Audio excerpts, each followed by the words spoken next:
दोस्तों, स्वागत है आप सबका आपके अपने यूट्यूब चैनल पंख मोर में। कैसे आप सब? उम्मीद करता हूं दोस्तों आप सब बढ़िया होंगे और अपनी पढ़ाई को पूरी मेहनत से कर रहे होंगे।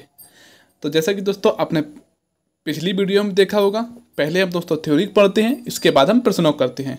तो जैसे कि आपने पिछली वीडियो हमने देखा था दोस्तों संगम काल को देखा था। आज की इस वीडियो में संगम काल में दोस्तों हमने चेर, चोल और पांड राजवंश के बारे में अच्छे से पढ़ा था। आज की इस वीडियो में दोस्तों हम देखेंगे संगम काल के 50 महत्वपूर्ण प्रश्नों को। जैसे कि दोस्तों आप जानते हैं कि मैं पहले थ्योरी को पढ़ाता हूं, जितना हो सकता है, जितना हमें पढ़ने चाहिए उतना थ्योरी को पढ़ाता हूं। उसके बाद में आपको जो प्रीवियस ईयर स्टेट पीसीएस में, यूपीएससी में, एसएससी वगैरह में जो प्रश्न पूछे गए हैं, अच्छे प्रश्न, उन प्रश्नों को मैं कराता हूं, ताकि आप अपनी तैयारी को देख सकें कि हाँ हमने जो थ्योरी को पढ़ा है उसको हम अपनी क्वेश्चनों में अप्लाई कर पा रहे हैं या नहीं कर पा रहे हैं। अगर हमसे क्वेश्चन दोस्तों बन रहे हैं अच्छे से तो बहुत अच्छी बात है। जो हमने थ्योरी को पढ़ा है प्रश्नों को हम बना पाते हैं तो दोस्तों हमें खुशी मिलती है कि हाँ हमने जो थ्योरी को पढ़ा है वो अच्छे से हमसे प्रश्न बन रहे हैं। अगर दोस्तों हमसे प्रश्न नहीं बनते हैं या हम सोचते हैं कि प्रश्नों के माध्यम से ही हम अपनी तैयारी को बेहतर कर सकें, तो दोस्तों नहीं कर सकते। हम थ्योरी को दोबारा से पढ़िए। आप वीडियो जो मैंने दोस्तों आपके लिए संगम काल की बनाई है वो आपको ऊपर आई बटन दिख रहा होगा, उस पर क्लिक कीजिए। संगम काल की दोस्तों मेरी करीब 40 मिनट की वीडियो है, उसको आप देख लीजिए एक बार। इसके बाद प्रश्नों को बनाइए, आपको यकीनन दोस्तों प्रश्न चुटकियों में बनेंगे। चलिए दोस्तों ज़्यादा बातें नहीं करते हैं दोस्तों, शुरू करते हैं। दोस्तों कम से कम दोस्तों 500 सब्सक्राइबर तो आप पूरे करा दो। चलिए दोस्तों देखते हैं। हमारा पहला प्रश्न है, संगम काल में संगम शब्द का अर्थ क्या था? जो कि आरपीएससी 2008 में पूछा गया है। संगम का अर्थ दोस्तों हमने देखा था क्या होता था कि जहां कभी एकत्रित होते थे उसे हम कहते थे संगम। कवियों की सभा को हम क्या कहते थे दोस्तों? उसे कहते थे हम संगम। ज़्यादा दोस्तों हम डिटेल में एक्सप्लेन प्रश्नों को नहीं करेंगे। जितना एक्सप्लेन करना था, जितना समझाना था दोस्तों, वो हमने थ्योरी में देखा था। आज की इस वीडियो में सिर्फ और सिर्फ हम प्रश्नों को करेंगे। सिर्फ इस उद्देश्य से प्रश्नों को करेंगे कि हमने जो थ्योरी को पढ़ा है वो हमने उस लेवल तक पढ़ा है कि एग्जामिनर जिस तरीके से प्रश्नों को बनाता है और हम प्रश्न बना पा रहे हैं या नहीं बना पा रहे। तो संगम का अर्थ क्या होता है? कवियों की सभा, परिषद जो होती थी उसे हम संगम कहते थे। अगला प्रश्न है दोस्तों, दक्षिण भारत के इतिहास में संगम युग के संबंध में कौन सा कथन सही है? संगम युग के संबंध में कौन सा कथन सही है? एमपीपीएससी दोस्तों 2008 में पूछा गया है। यह राजनीतिक अराजकता का युग था। गलत है दोस्तों। यह वैदिक संस्कृति का पुनरुत्थान था। यह भी गलत है। यह महान साहित्यिक गतिविधियों का युग था। यह दोस्तों सही है कि जो संगम युग था महान साहित्यिक गतिविधियों का युग था। कैसे दोस्तों? कि संगम काल ऐसा काल जहां तमिल कवियों के द्वारा बहुत सी साहित्यों को, तमिल भाषा में जो साहित्य लिखे गए हैं उसी को हम दोस्तों कहते थे संगम काल, जो कि हमने थ्योरी को देखा था अच्छे से। यकीनन दोस्तों अगर आपने थ्योरी को देखा होगा तो ये प्रश्न आप चुटकियों में बना पा रहे हो, और आपको जब प्रश्न बनते हैं दोस्तों तो हमें खुद से खुशी होती है कि यार अब हमसे प्रश्न बनने लगे हैं। अगला प्रश्न है, निम्नलिखित में से कौन सा एक तमिल देश के संगम युग का राजवंश नहीं है? हमने दोस्तों देखा था कि संगम युग में 3 राजवंश थे, चेर, चोल और पांड। अब कौन नहीं था? तो पल्लव नहीं था। देख सकते हैं दोस्तों कितने आसान प्रश्न बन रहे हैं। आसान हालांकि प्रश्न नहीं है। जब हमने थ्योरी को अच्छा से पढ़ा है तो हमसे प्रश्न फिर इजी लगेंगे हमें। यूपी यूडीए एलडीए 2010 का पूछा हुआ है। किस ऋषि के बारे में कहा जाता है कि उन्होंने दक्षिण भारत का आर्यकरण किया था? क्या किया था दोस्तों? दक्षिण भारत का आर्यकरण किया था। यूपीएससी 2013 का प्रश्न है दोस्तों। किस ऋषि के बारे में कहा जाता है? तो ऋषि अगस्त के बारे में कहा जाता है कि उन्होंने दक्षिण भारत का आर्यकरण किया था। और ऋषि अगस्त के द्वारा पहली और द्वितीय जो संगम का आयोजन किया गया था उसकी अध्यक्षता भी की जाती है। आगे जो कि प्रश्न बनेंगे तो हम उनमें भी देखेंगे। निम्नलिखित में से किस एक स्थान पर तीनों साहित्य सभाओं का आयोजन किया गया था? यूपीएससी 2008 का पूछा हुआ है। जैसे कि आपको दोस्तों पता है कि मेरी आदत नहीं है आपको कि मैं आसान प्रश्नों को कराऊं, और ना मैं खुद चाहता हूं कि मैं आपको आसान प्रश्न कराऊं, आपको देखने में तो मजा आए, लेकिन इसकी कोई दोस्तों जिम्मेदारी नहीं है कि एग्जाम में आपसे प्रश्न बन पाएंगे। यूपीएससी 2008 का पूछा हुआ प्रश्न है और आप मेरी थ्योरी को वीडियो में देखिए कि मैंने आपको पढ़ाया है या नहीं पढ़ाया है। और कोई भी प्रश्न मैं दोस्तों आपको ऐसा नहीं कराता हूं कि जो प्रीवियस ईयर किसी स्टेट पीसीएस में या यूपीएससी में किसी भी अन्य एग्जाम में पूछा ना गया हो। नीचे प्रूफ के तौर पे आपको दिखाता हूं कि यूपीएससी 2008 का पेपर देखिए इसमें पूछा गया था नहीं गया था। तो तीनों संगमों का जो आयोजन किया गया था वह दोस्तों किया गया था कहां पर? कपाट, मदुरै एवं कबाटपुरम में। पहली और तीसरी संगम और तीसरी संगम का आयोजन किया गया दोस्तों मदुरै में, लेकिन दूसरी संगम का आयोजन किया गया था कहां पर? कपाटपुरम में। कहां पर दोस्तों? कपाटपुरम में। हमने ट्रिक से भी इसको याद किया था। अब इसमें दोनों दिए गए हैं तो इसलिए हमने ऑप्शन सी को लगाया है। तोलकाप्पियम ग्रंथ संबंधित है। यूपीपीसीएस 1997 का पूछा हुआ प्रश्न है। प्रशासन से, विधि से, व्याकरण व काव्य से, उपरोक्त सभी से। अब मुझे पता है दोस्तों कि आप में ऐसे दोस्तों जो ज़्यादातर स्टूडेंट्स हैं, चाहे वो यूपीएससी का एग्जाम दे रहे हो, चाहे वो दे रहे हो किसी भी स्टेट पीसीएस का, वो सभी क्या टिक करेंगे? उपरोक्त सभी। ऐसा नहीं है दोस्तों, इसलिए मैं कहता हूं कि आप थ्योरी को अच्छे से पढ़िए फिर प्रश्नों को बनाइए। तोलकाप्पियम जो ग्रंथ संबंधित है, किससे संबंधित है? यह तमिल व्याकरण एवं काव्य शैली से संबंधित है। ऑप्शन सी इसका दोस्तों करेक्ट आंसर है। अगला प्रश्न है कि संगम साहित्य में तोलकाप्पियम एक ग्रंथ है। तो क्या है दोस्तों? तमिल व्याकरण का एक ग्रंथ है। यह दोस्तों देख सकते हैं यूपीपीसीएस 1997 में भी पूछा गया था, अब 2014 में आके यूपीपीसीएस में फिर से पूछा गया है। प्रश्न दोस्तों लिमिटेड है। आपको लगता है कि हमें कितना पढ़ना है, क्या पढ़ना है? चीज़ें लिमिटेड हैं, सोर्स लिमिटेड है और हमें लिमिटेड पढ़ना है। इसीलिए दोस्तों मैं आपसे कहता हूं कि आप ये समझिए, देखिए दोस्तों, आपका घर यहाँ पे है, आपकी मंजिल है यहाँ पर। मैं आपको एक बार आपका हाथ पकड़ के यहाँ तक छोड़ देता हूँ। अब मैं कहता हूँ कि आपको रोज़ अपने घर से यहाँ तक जाना है। अगले दिन क्या होता है दोस्तों कि आपको कोई और मिलता है, फिर आपको दूसरे रास्ते से पहुँचाता है, अगले दिन दूसरा मिलता है। इसका मतलब क्या है दोस्तों कि रास्ते, मंजिल वही है, लेकिन अलग अलग दोस्तों अलग अलग लोगों के द्वारा पहुँचाने का तरीका अलग है। जितना मैं दोस्तों आपको पढ़ा रहा हूं, जितने प्रश्न करा रहा हूं, सभी प्रीवियस ईयर प्रश्न है और जितना मैंने पढ़ाया है मोर देन इनफ है। चेर, चोल और पांड राजवंश को अगर पढ़ लेते हैं और इन प्रश्नों को कर लेते हैं तो यकीनन दोस्तों यकीन मानिए कि एक फैमिली की तरह, मैं आप एक भाई की तरह मैं आपको बताता हूं कि इससे ज़्यादा आपको करने की ज़रूरत नहीं है। और ना ही सिर्फ हम हिस्ट्री को ही हम 1 साल 2 साल पढ़ते रहेंगे, हमें और भी सब्जेक्ट हैं, चाहे हम स्टेट पीसीएस की तैयारी कर रहे हो या फिर यूपीएससी की या फिर एसएससी के, हमें सभी सब्जेक्ट को उतना ही टाइम देना होता है। हालांकि हिस्ट्री का मैं मानता हूँ वेटेज ज़्यादा है, लेकिन हिस्ट्री में भी दोस्तों मॉडर्न हिस्ट्री है जो है, ना कि एंशियंट हिस्ट्री। एंशियंट और मिडिवल हिस्ट्री को मिलाकर जितने प्रश्न बनते हैं मॉडर्न हिस्ट्री से उतने बनते हैं। और हम जो अच्छे से और पढ़ेंगे, डिटेल में एक एक पॉइंट्स को देखेंगे, वो हम देखेंगे मॉडर्न हिस्ट्री में। हालांकि मैं एशियंट हिस्ट्री में आपके लिए कोई भी पॉइंट नहीं छोड़ रहा हूं। ठीक है दोस्तों, तोलकाप्पियम क्या है? एक तमिल व्याकरण का ग्रंथ है।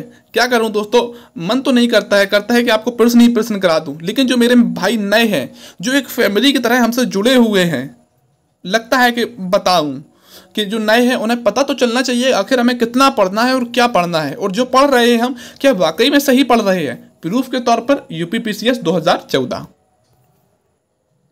निम्नलिखित दोस्तों तमिल में महाभारत के सर्वप्रथम अनुवादक कौन थे? एमपीपीएससी 2010 में पूछा गया है। दोस्तों आप वैदिक सभ्यता का मेरा पार्ट 1 देखिए, उसमें मैंने आपको बताया है विथ ट्रिक से कि रामायण का अनुवाद तमिल में किसने किया था, महाभारत का किसने किया था। इन सभी पॉइंटों को मैं पहले बता चुका हूं। हो सकता है दोस्तों प्रश्न आगे पीछे हो, लेकिन प्रश्न वही हैं जो मैंने बताए हैं। तमिल में महाभारत के सर्वप्रथम अनुवादक कौन थे? दोस्तों? उनका नाम था पेरुन देवनार। लेकिन जो महाभारत का तमिल भाषा में अनुवाद किया था पेरुन देवनार ने, और रामायण का जो किया था वह किया था दोस्तों कम्बन ने। यकीनन दोस्तों आप अगर पिछली वीडियो को भी रिवाइज कर रहे होंगे, अपने प्रॉपर नोट्स बनाई होगी, तो इन प्रश्नों को आप चुटकियों में कर पा रही होंगे। चलिए अगले प्रश्न को देखते हैं कि धार्मिक कविताओं का संकलन जो कुरल है, क्या है दोस्तों? धार्मिक कविताओं का एक संकलन है। मैंने आपसे बताया था क्या है कुरल? धार्मिक कविताओं के बारे में लिखा हुआ है कुरल, एक जो पुस्तक है, एक ग्रंथ है। किस भाषा में है? एमपीपीएससी 1997 का पूछा हुआ प्रश्न है। किस भाषा में है? आपको दिख रही ग्रीक, तमिल, तेलुगु और पाली। लेकिन आपने अगर कुरल का नाम ही नहीं सुना है तो आप फिर प्रश्न को नहीं कर पाएंगे। आप ग्रीक लगाएंगे, तेलुगु लगाएंगे, पाली लगाएंगे, लेकिन जो इसका सही आंसर है कुरल जो है धार्मिक कविताओं का इसमें वर्णन किया गया है और तमिल भाषा में लिखी गई है। ऑप्शन बी इसका करेक्ट आंसर हो जाएगा। अगला प्रश्न है दोस्तों, निम्नलिखित तमिल ग्रंथों में से किसे लघु वेद कहा जाता है? यूपी आरओ 2013 में पूछा हुआ प्रश्न है। आपको दोस्तों सोर्स के तौर पे मैं इसीलिए दिखाता हूं कि एमपीपीएससी में कब पूछा गया है, कब नहीं पूछा गया है, ताकि आप चीज़ों को देख सके कि हाँ जो हमने पढ़ा है वीडियो में, जो हमने थ्योरी को अच्छे से पढ़ा था, एक एक पॉइंट्स को ट्रिक्स बनाकर याद किया था, अब प्रश्नों में वो हमें दिख रहा है कि हाँ प्रश्न एक एक पॉइंट से एग्जामिनर ने किस तरीके से बनाए हैं। आरओ 2013 में पूछा गया है लघु वेद किसे कहा जाता था? वह कहा जाता दोस्तों कुरल को। क्या कहा जाता था? कुरल को लघु वेद कहा जाता था। अगला प्रश्न है दोस्तों, निम्नलिखित में से कौन तमिल रामायण या रामावरम रामायण को जो तमिल भाषा में लिखा गया है उसको जो नाम दिया गया है वह दिया गया है रामावतारम। ठीक है दोस्तों। अब इसकी लेखक कौन है? यूपी यूडीए एलडीए 2010 में पूछा गया है। कौन है दोस्तों? मैंने बताया है आपको कौन है, कंबन। ऑप्शन ए इसका करेक्ट हो जाएगा। अगला प्रश्न है संगमकालीन किस रचना को तमिल वेद कहा जाता है? तमिल वेद कहा जाता है। यूपीएससी 2008 में पूछा गया है। लघु वेद आपसे पूछता है, तमिल वेद पूछता है, तो किसे कहा जाता है? वह कहा जाता है कुरल को। ऑप्शन सी करेक्ट हो जाएगा। आप दोस्तों देख सकते हैं कि यूपीपीएससी, किसी भी स्टेट पीसीएस एग्जाम के, यूपीएससी के, यूपीपीएससी के, बीपीएससी के सभी प्रश्न है इसमें। प्रीवियस से जितने पूछे गए हैं सभी प्रश्न है। आप थ्योरी को देखिए और इन प्रश्नों को देखिए, यकीनन आपसे प्रश्न चुटकियों में बन रहे होंगे। और मेरा सिर्फ दोस्तों यही उद्देश्य है। पढ़ाने को तो सब पढ़ा रहे हैं। आप YouTube को देखिए, सर्च करिए संगम काल, आपको बहुत ढेर सारी वीडियो मिलेंगी। लेकिन पढ़ाने का मतलब क्या है? एक सीक्वेंस में हम हिस्ट्री को जो पढ़ रहे हैं टाइम पीरियड के अकॉर्डिंग, जैसे कि मैंने मौर्य साम्राज्य पढ़ाया आपको, फिर मौर्योत्तर काल पढ़ाया, उसी टाइम पे मैंने बताया कि दक्षिण भारत में, सुदूर दक्षिण भारत में चेर, चोल, पांड्य राजवंश थे, इसे हम कहते थे संगम काल। इसके बाद में हम पढ़ेंगे गुप्त साम्राज्य को। ऐसा जो टाइम से हम एक दूसरे से चीजें मिला के जब पढ़ते हैं तो प्रश्न हमसे अच्छे से बनते हैं। अब पूछ रहा है तमिल वेद किसे कहा जाता है? तो कुरल को कहा जाता है। निम्नलिखित राजवंशों में किसका उल्लेख संगम साहित्य में हुआ है? बीपीएससी 1996 में पूछा गया है। निम्नलिखित में से किस राजवंश का उल्लेख संगम साहित्य में नहीं हुआ है? तो किसका नहीं हुआ है? चेर का हुआ है, चोल का हुआ है और पांड्य का हुआ है। तो कदम वंश का इसका वर्णन नहीं किया गया। ऑप्शन ए करेक्ट हो जाएगा। अगला प्रश्न दोस्तों देखते हैं कि धार्मिक कविताओं का संकलन कुरल किस भाषा में है? एमपीपीएससी 1997 किस भाषा में है? तमिल भाषा में है। जो दोस्तों इंपॉर्टेंट प्रश्न होता है, हो सकता है कि मैंने दोबारा लिख दिया हो।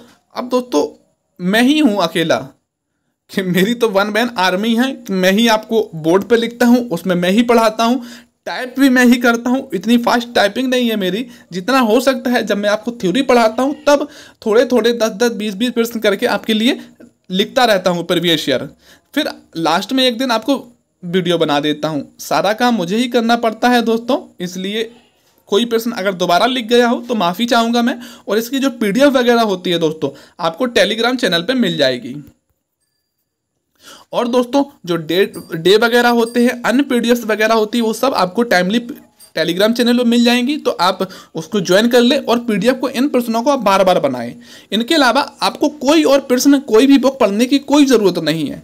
टेलीग्राम से पीडीएफ को डाउनलोड करें, बार बार इन्हीं क्वेश्चनों को बनाएं, अपनी थ्योरी को नोट से रिवाइज करें।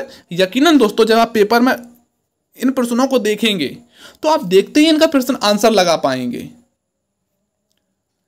अगला प्रश्न है दोस्तों, प्रारंभिक तमिल साहित्य में निम्नलिखित में से कौन से महाकाव्य थे?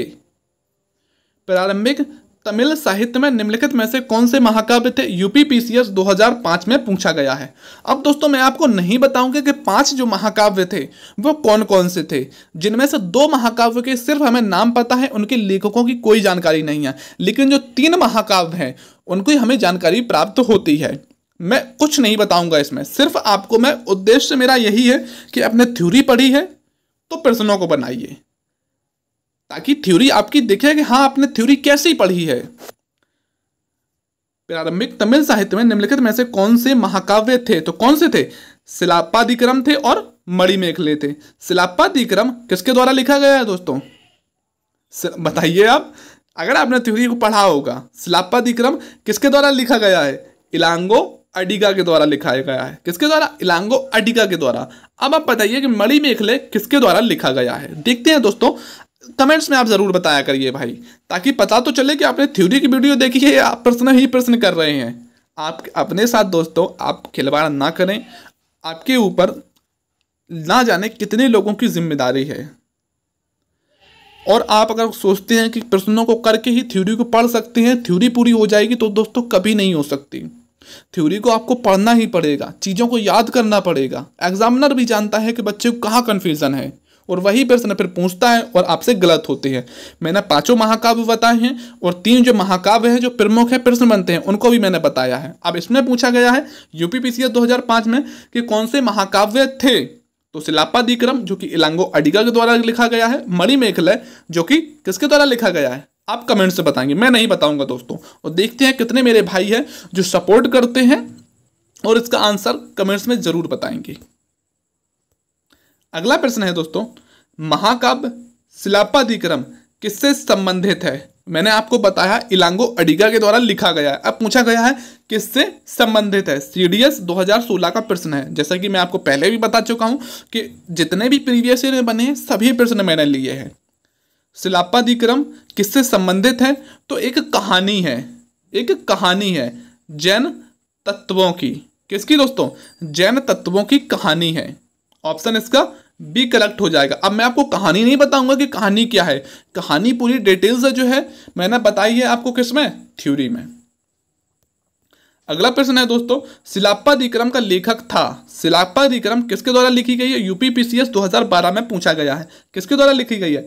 इलांगो अडिगा के द्वारा। एग्जामिनर दोस्तों बहुत चालाक है, वो सोचता है कि आपको अगर थोड़ा ही पता है तो क्यों ना फंसाए। उसने पूरा इलांगो अडिगा नहीं दिया गया। अगर आपने केवल अडिगा याद किया होता तो आप प्रश्न को गलत करते। इसीलिए मैं दोस्तों कहता हूं कि Elango Adiga option A correct है। अगला प्रश्न देखते हैं दोस्तों, मणिमेखलाई के लेखक कौन है? सीडीएस 2018 में पूछा गया है। मणिमेखला दोस्तों किसके द्वारा लिखी गई है? तो सतनार के द्वारा लिखी गई है। ऑप्शन इसका बी करेक्ट हो जाएगा। अगला प्रश्न देखते हैं, चेर राज्य की राजधानी कहाँ थी? तो चेर राज्य की राजधानी, इजी प्रश्न है दोस्तों। आप बताइए, आपके चेहरे पे सही बताइए, स्माइल आई या नहीं आई? आई होगी यकीनन। अगर आपने थ्योरी को अच्छे से पढ़ा होगा तो जरूर आपके चेहरे पे स्माइल आई होगी कि यार कैसा प्रश्न पूछा है एग्जामिनर ने। चेर राज्य की राजधानी क्या थी? चेर राज्य की राजधानी हमने देखा था बंजी या फिर बज्जी थी। ऑप्शन ए करेक्ट हो जाएगा। किस चेर शासक को लाल चेर के नाम से जाना जाता है? तो लाल चेर या भला चेर मैंने आपको बताया था किसे कहा जाता है? तो सेन गुट्टबन को कहा जाता है। ऑप्शन सी करेक्ट हो जाएगा। अगला प्रश्न है कि शिलाप्पादिक्रम किस राजा का, सॉरी दोस्तों, शिलाप्पादिक्रम में किस राजा का वर्णन पत्नी पूजा के प्रवर्तक के रूप में हुआ है? तो पत्नी पूजा की जो शुरुआत की थी वह किसने की थी? किसने की थी दोस्तों? बताइए आप। यूपीएससी 2008 का पूछा हुआ प्रश्न है। और दक्षिण भारत से मैंने पहले भी कहा था जब मैं थ्योरी पढ़ा रहा था, आपको अच्छे प्रश्न पूछता है, क्योंकि उत्तर भारत के राजवंशों को तो हम अच्छे से पढ़ लेते हैं, लेकिन दक्षिण भारत के जो राजवंश होते हैं उनको नहीं पढ़ते हैं अच्छे से। इसीलिए मैंने आपको सामाजिक, आर्थिक, राजनीतिक जीवन के जो मुख्य पॉइंट थे जो एग्जाम में पूछे जाते हैं उनको मैंने आपको बताया था। शिलाप्पादिक्रम जिसमें पत्नी पूजा की शासक ने जो शुरुआत की थी वह था दोस्तों सेन गुट्टबन। कौन था दोस्तों? सेन गुट्टबन था। ऑप्शन सी करेक्ट है। अब एग्जामिनर ऐसे भी प्रश्न पूछ सकता है कि सेन गुट्टबन चेर, चोल, पांड्य में से किससे संबंधित था? बिल्कुल दोस्तों, आगे जब आप देखेंगे कि जब प्रश्नों का लेवल धीरे धीरे बढ़ता जाएगा तो आपको एक एक प्रश्न में 4-4 प्रश्न दिखेंगे, एलिमिनेशन मेथड आपको दिखेगा, तब आपको पता चलेगा ऐसे प्रश्न पूछता है कि सेन गुट्टबन कराईकल किस राजवंश से संबंधित है। अगला प्रश्न है दोस्तों, पांड्य राज्य की राजधानी कहाँ थी? पांड्य राज्य की राजधानी कहाँ थी? बताइए आप। बज्जी थी वो तो चेर की थी, लेकिन पांड्य राजवंश की राजधानी थी वह थी दोस्तों मदुरै। क्या थी? मदुरै। ऑप्शन बी करेक्ट है। अगला प्रश्न देखते हैं। तलैया लंगानम का युद्ध किस पांड्य शासक के काल में हुआ था? तलैया लंगानम का युद्ध किस पांड्य शासक के काल में हुआ था? तो इसका जो करेक्ट आंसर है दोस्तों वह है ऑप्शन ए। Option A, जुडेलियन। जुडेलियन के काल में हुआ था। थ्योरी को देखिए आप, यकीनन आपसे प्रश्नों को अच्छे से बना पाएंगे। प्रश्नों को थोड़ा स्पीड को बढ़ाते हैं हम दोस्तों, ताकि वीडियो हमारा बड़ा ना बने। संगमकालीन साहित्य में कौन मनन किसके लिए प्रयुक्त होता था? मैंने आपको बताया था कौन को मनन, ट्रिक से बताई थी कि आप तीनों को एक साथ याद करेंगे।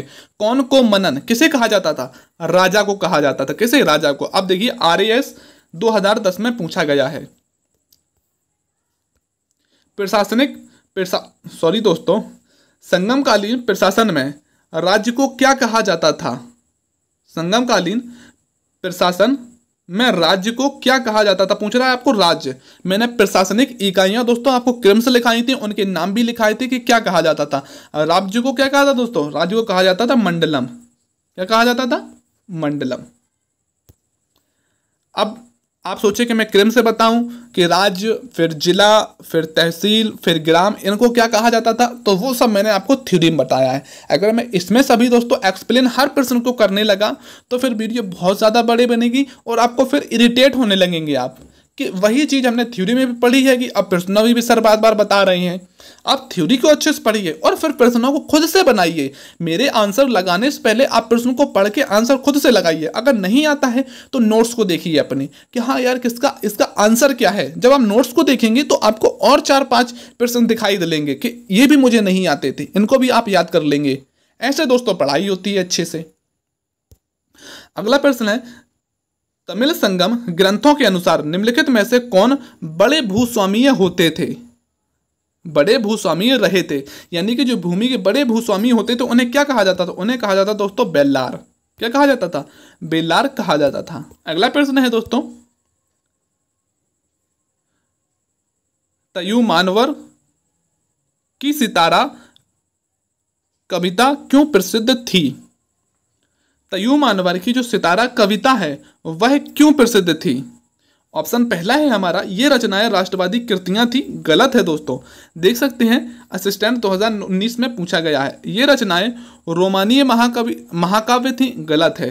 ये रचनाएं भक्ति गीत थी। गलत है। ये रचनाएं जाति व्यवस्था के विरोध का कार्य करती थी। यह सही है। जो तायु मानवर के द्वारा, याद रखेंगे दोस्तों, तायु मानवर के द्वारा सितार कविताएं लिखी गई थी, वो क्या करती थी? जो जातिगत व्यवस्था होती थी उस पर प्रहार करती थी। ऑप्शन इसका जो सही हो जाएगा ऑप्शन डी करेक्ट हो जाएगा। अगला प्रश्न है, निम्नलिखित में से कौन सी सामाजिक व्यवस्था संगम काल में प्रचलित थी? अब इसका प्रश्न आप तभी बना पाएंगे जब आपने सामाजिक, आर्थिक, राजनीतिक, प्रशासनिक जीवन संगम काल का देखा होगा कि सामाजिक जीवन आखिर कैसा था, स्त्रियों की दशा जो थी वो कैसी थी। मैंने बताए थे आपको कि विधवा विवाह प्रथा प्रचलन में थी। हाँ दोस्तों थी। सती प्रथा तो काफ़ी ज़्यादा प्रचलित थी कि माना जाता था कि अगर सती पत्नी अपने पति के साथ अगर चिता पर लेट जाती है तो उसे माना जाता कि बहुत अपने पति से प्रेम करती थी और उसे सीधे स्वर्ग मिलेगी। पुनर्विवाह जो विधवा पुनर्विवाह था वह प्रचलित था। तो हाँ दोस्तों यह भी प्रचलित था। तो ये सभी ऑप्शन डी करेक्ट हो जाएगा। RAS 2010 का पूछा हुआ प्रश्न है। अगला प्रश्न है, संगमकालीन उस बंदरगाह का नाम क्या था जो रोम से व्यापार करने के लिए मुख्य स्थल था? UPSC 2008। संगमकालीन बंदरगाह का नाम क्या था? तो क्या था दोस्तों?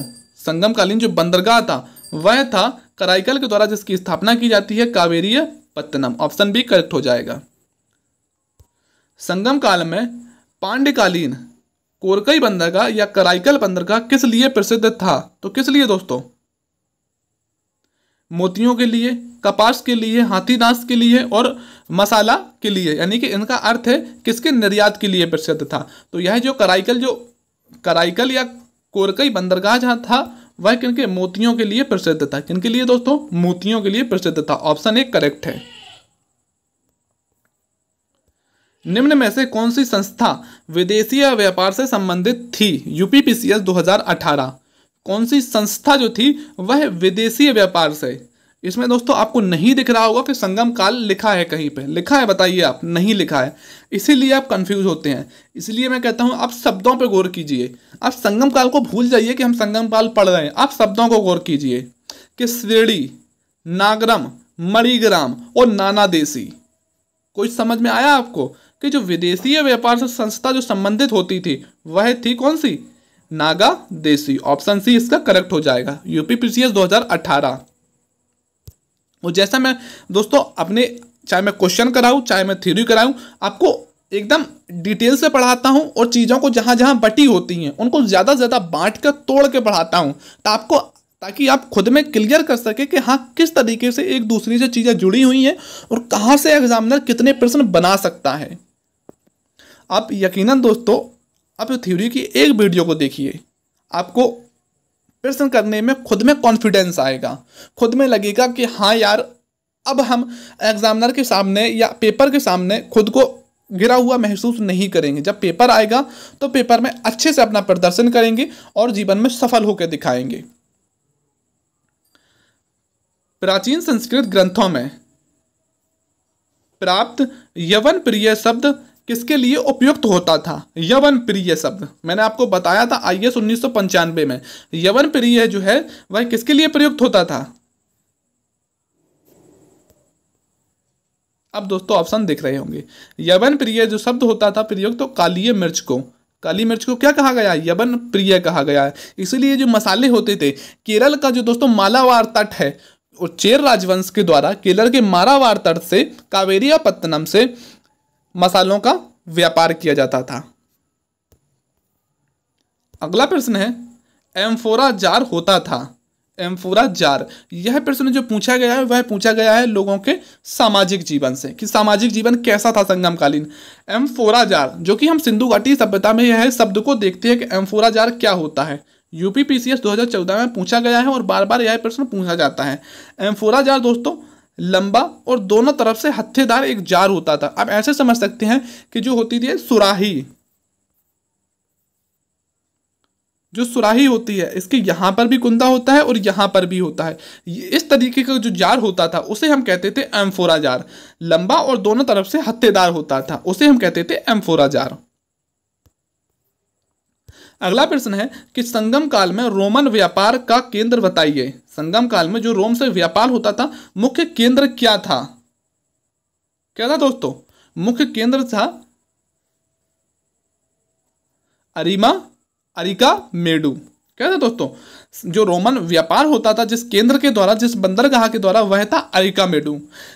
यकीनन दोस्तों कि जो संगम काल में जो महत्वपूर्ण जो रोम व्यापार होता था वह होता था पश्चिमी बंदरगाहों से। पश्चिमी बंदरगाहों से काफ़ी कॉमन बात है। पश्चिमी बंदरगाह में जो हमें देखने को मिलती है 3 बंदरगाह हैं सबसे महत्वपूर्ण, जिनसे अधिकतर व्यापार रोम के साथ या यूनानियों के साथ हुआ करता था। उनको अभी आगे हम देखेंगे। एसएससी 2013 में पूछा गया है। ऐसा नहीं है दोस्तों कि मैंने सभी यूपीएससी के स्टेट पीसीएस के ही प्रश्न लिए हो। मैंने हर वो एग्जाम, चाहे वो स्टेट का लो से लो, चाहे कांस्टेबल हो, चाहे होम गार्ड हो, अगर उसमें प्रश्न अच्छा पूछा गया है, और ऐसा भी नहीं है कि मैंने एक ही प्रश्न को बार बार कराया हो, अच्छा जो प्रश्न पूछा गया उसको मैंने हर एक प्रश्न को इसमें लिया है। अगला प्रश्न है पेरिप्लस ऑफ द इरिथियन सी। पहले भी हमने देखा है किसके द्वारा? एक नाविक के द्वारा लिखी गई है, जिससे समुद्र व्यापार तथा भारतीय बंदरगाहों के बारे में जानकारी प्राप्त होती है। कि अनुसार कौन से बंदरगाह पश्चिमी तट पर थे?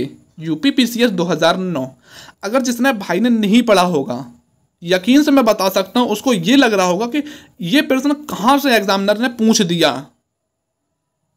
कि पेरिप्लस ऑफ द यूरेथियन सी में पश्चिमी जो बंदरगाह थे वो कौन कौन से थे जो व्यापार के लिए प्रसिद्ध थे।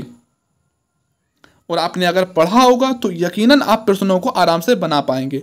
और जो पेरिप्लस ऑफ द इरिथियन सी है, जिससे बार बार प्रश्न बनते हैं, इसको हम किसी दिन दोस्तों डिटेल में एक्सप्लेन करेंगे कि आखिर पेरिप्लस ऑफ द इरिथियन सी में क्या क्या लिखा गया है। आपके लिए कोई भी चीज़ दोस्तों मैं छोड़ूंगा नहीं, चाहे वो उसे मैं आगे पढ़ाऊं या पीछे पढ़ाऊं, प्रश्न आपसे बनेंगे। जब लास्ट में हम प्राचीन भारत जब खत्म होगा तो फिर आप प्राचीन भारत के संपूर्ण कहीं से भी प्रश्न बनाए, आपको यकीनन प्रश्न बनेंगे।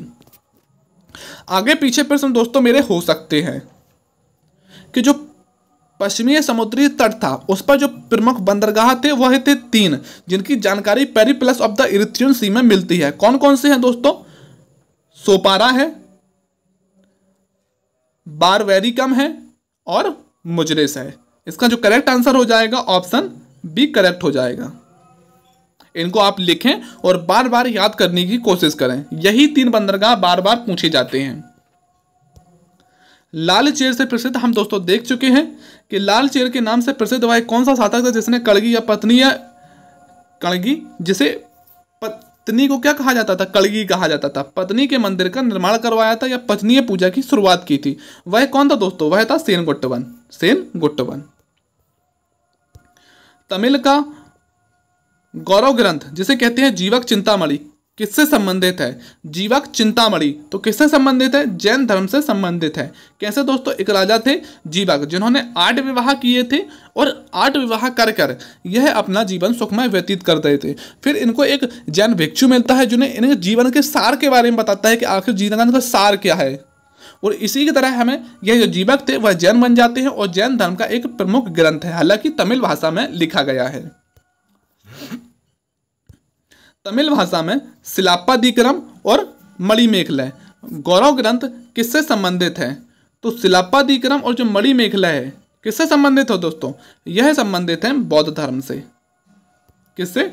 बौद्ध धर्म से संबंधित है। थ्योरी की वीडियो दोस्तों देखिए आप दोस्तों, मैं बार बार कहता हूं कि थ्योरी की वीडियो को एक बार आप देख लीजिए। 40 मिनट की वीडियो है, अगर आप 1.5x की स्पीड में भी देखेंगे एक बार तो आपको यकीनन लगेगा कि हाँ मैंने थ्योरी की वीडियो में आपको हर चीज़ एक्सप्लेन करता हूँ, अच्छे से बताने की कोशिश करता हूँ।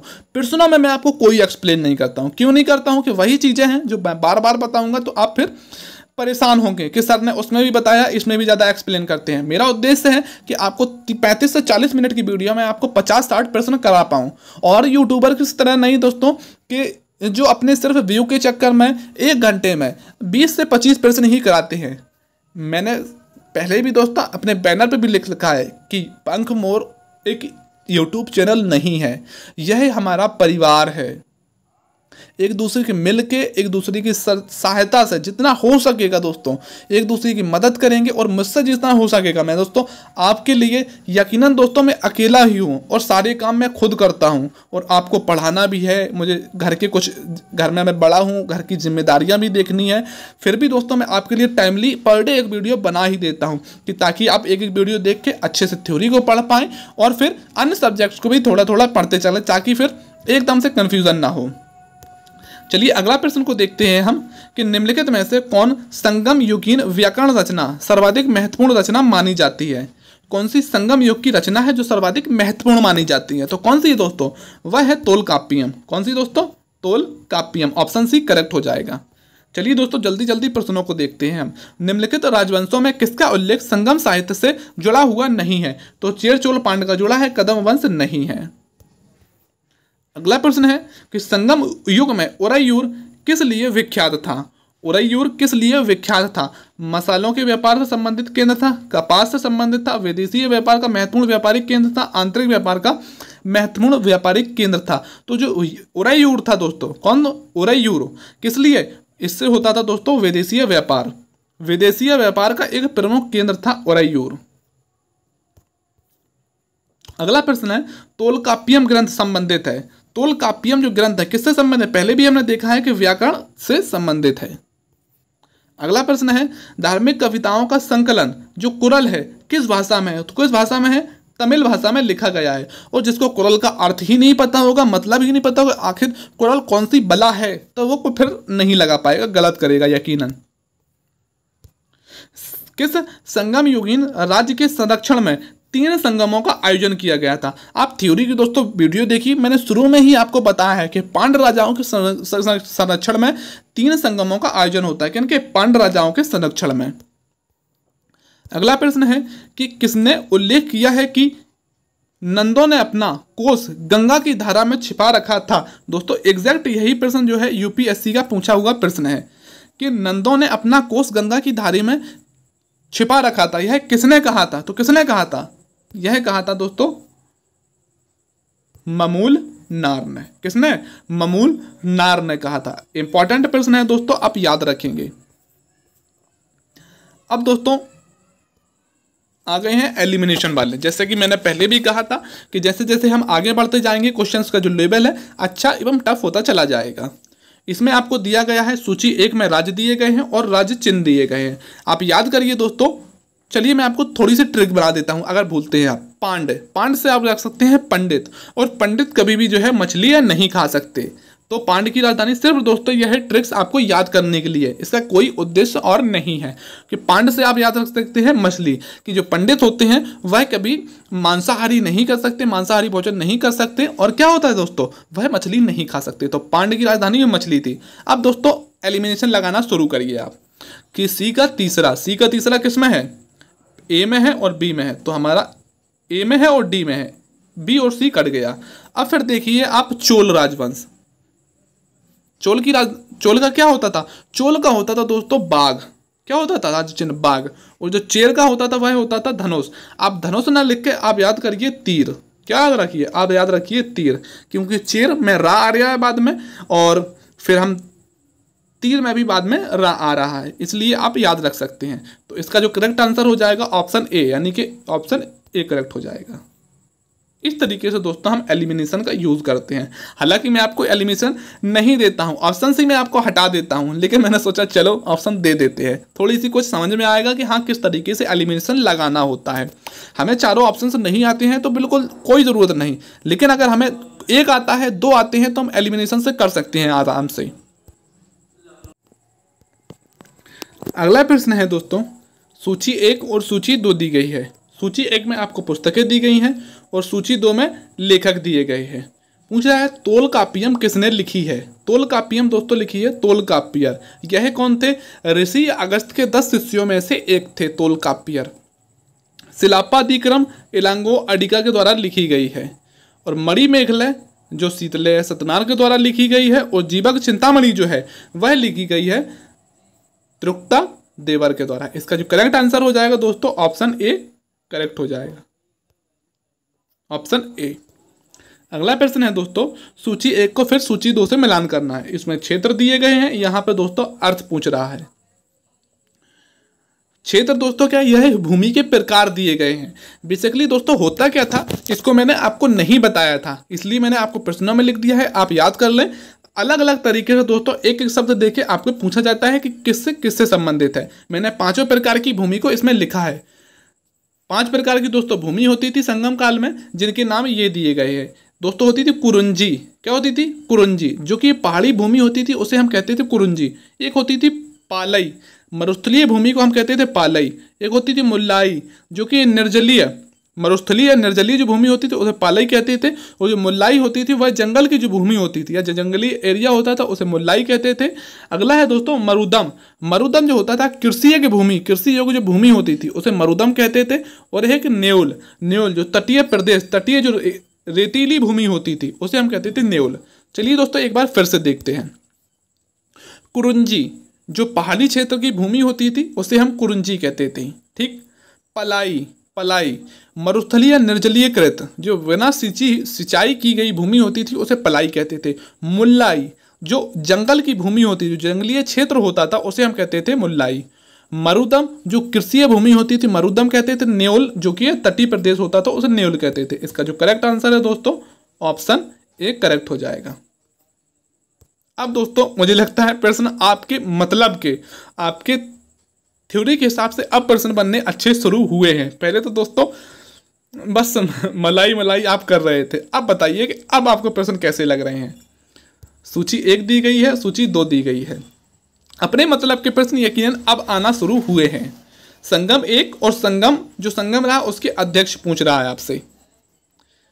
प्रथम संगम के अध्यक्ष थे ऋषि अगस्त्य। कौन थे? ऋषि अगस्त्य। द्वितीय संगम के जो अध्यक्ष थे पहले थे ऋषि अगस्त्य, फिर इसके बाद में इनके शिष्य बनते हैं तोलकाप्पियर। तृतीय संगम के अध्यक्ष थे दोस्तों नक्कीर। ठीक है दोस्तों, पहली और तीसरी जो संगम का आयोजन किया गया था वह किया गया था मदुरै में। पहली और तीसरी संगम का मदुरै में, लेकिन जो दूसरी संगम है उसका जो आयोजन किया गया था वह किया गया था कपाटपुरम में। यह भी दोस्तों आप याद रखेंगे, संगम से यकीनन दोस्तों प्रश्न पूछा जाता है। ऑप्शन ए करेक्ट है। संगम को मैंने और अच्छे से एक्सप्लेन किया है कि कौन से ग्रंथ किस संगम में लिखे गए थे, आप उससे अच्छे से देख सकते हैं। अगला प्रश्न है दोस्तों, कपाटपुरम या अल में संपन्न द्वितीय संगम का एकमात्र शेष ग्रंथ कौन सा है? तो कौन सा है दोस्तों? वह है तोलकाप्पियम। कौन सा? तोलकाप्पियम। यही मात्र द्वितीय संगम का ग्रंथ है जो हमें अवशेष मिले हैं और वर्तमान में मौजूद है। और हालांकि और भी ग्रंथ जो लिखे गए थे उनके जो साक्ष्य नहीं प्राप्त हुए वो नष्ट हो चुके हैं। अगला है कि किस ऋषि के बारे में कहा जाता है कि उन्हें दक्षिण भारत का आर्यकरण किया है? हमने यूपीएससी में देखा था कि यह प्रश्न यूपीएससी में भी पूछा गया है। तो दक्षिण भारत का आर्यकरण करने का श्रेय किसे जाता है? तो ऋषि अगस्त्य को जाता है। Option B.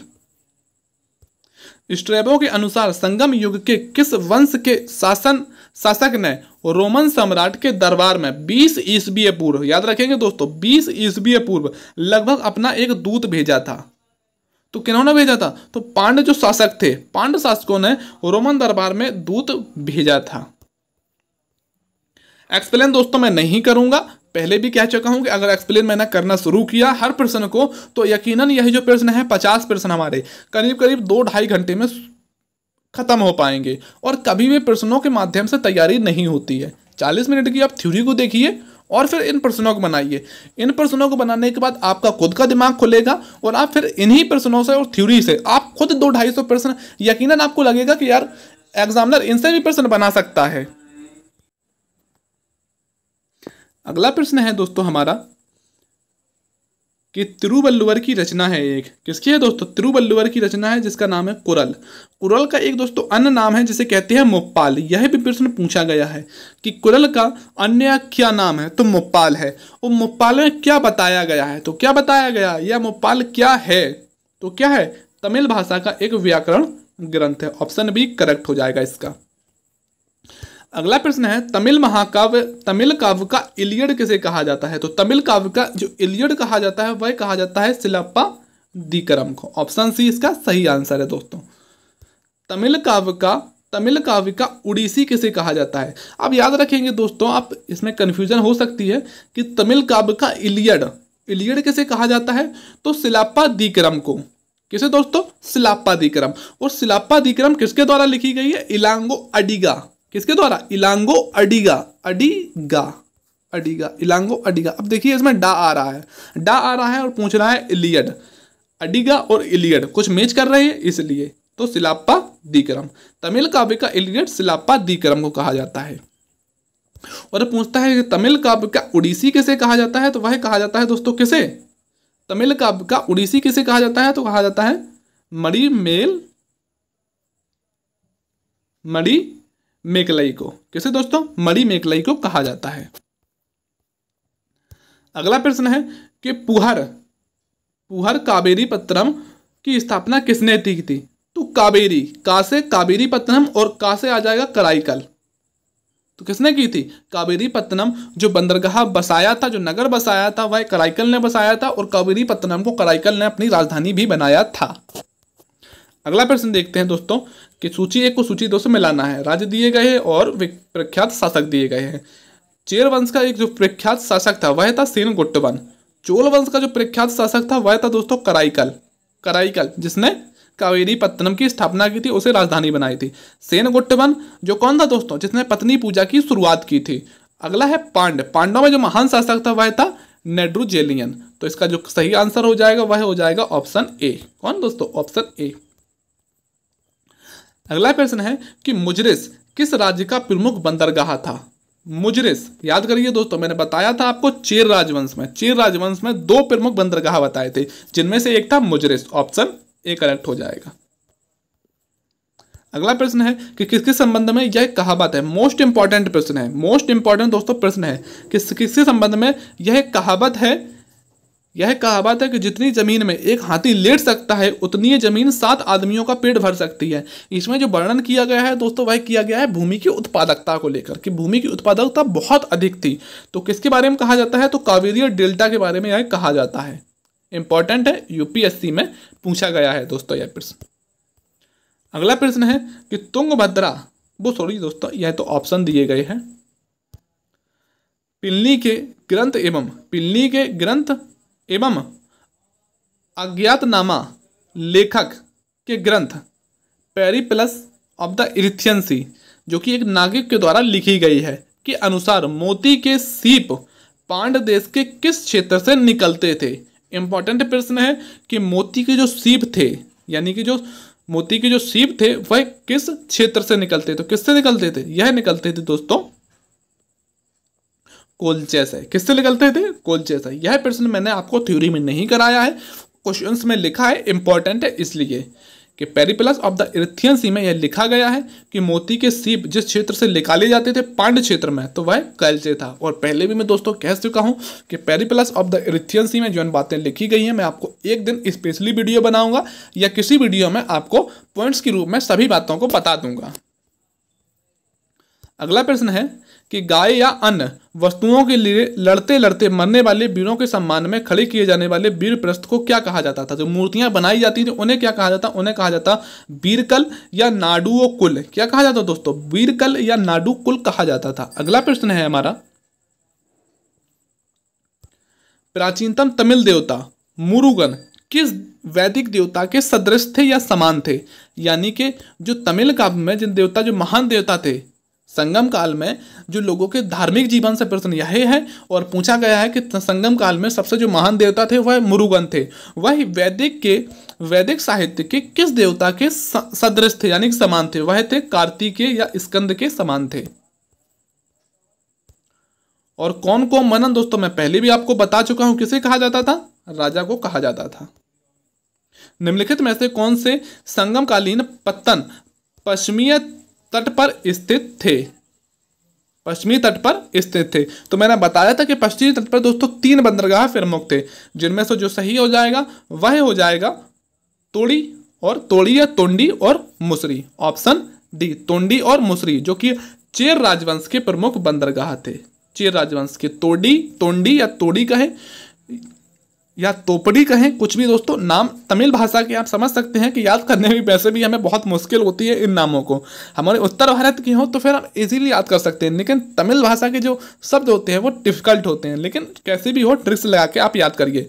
तोंडी या तोंडी और मुसरी जो थे यह चेर राजवंश के प्रमुख बंदरगाह थे, जो कि पश्चिमी तट पर थे। ऑप्शन सी 3 और 4 सही हो जाएगा।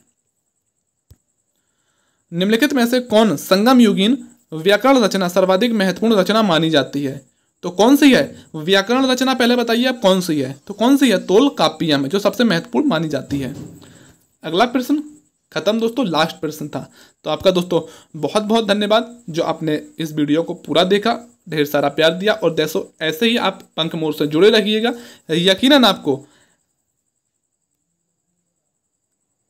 ज़्यादा से ज़्यादा अच्छी चीज़ें, और ऐसे नहीं दोस्तों कि आपको सिर्फ रटे रटाए वही प्रश्न बार बार देखने को मिलेंगे। मैं आपको अच्छे प्रश्न जो पीसीएस में, यूपीएससी में जो टॉप प्रश्न पूछे जाते हैं उनको मैं आपको प्रश्नों में कराता हूँ, ताकि जो टफ से टफ लेवल एग्जामिनर बनाए उसको भी आप इजीली देख सके। तो आपका दोस्तों बहुत बहुत धन्यवाद। जैसे कि हमारी आपने बैनर भी देखा, यही मुहिम है कि आप जितना हो सके आप खुद पंख मोर चैनल से जुड़े हैं, एक सदस्य को और पंख मोर चैनल से जरूर जोड़िए। और वो सदस्य जो जोड़ा है आपने उससे कहिए कि अन्य एक सदस्य को पंख मोर के साथ जरूर जोड़े। ऐसे दोस्तों जल्दी जल्दी हमारी फैमिली जो है इंक्रीज होती जाएगी और हम अपनी मंजिल की ओर निरंतर बढ़ते जाएंगे। तो चलिए दोस्तों, मिलता हूँ अगली वीडियो में आपसे। जय हिंद।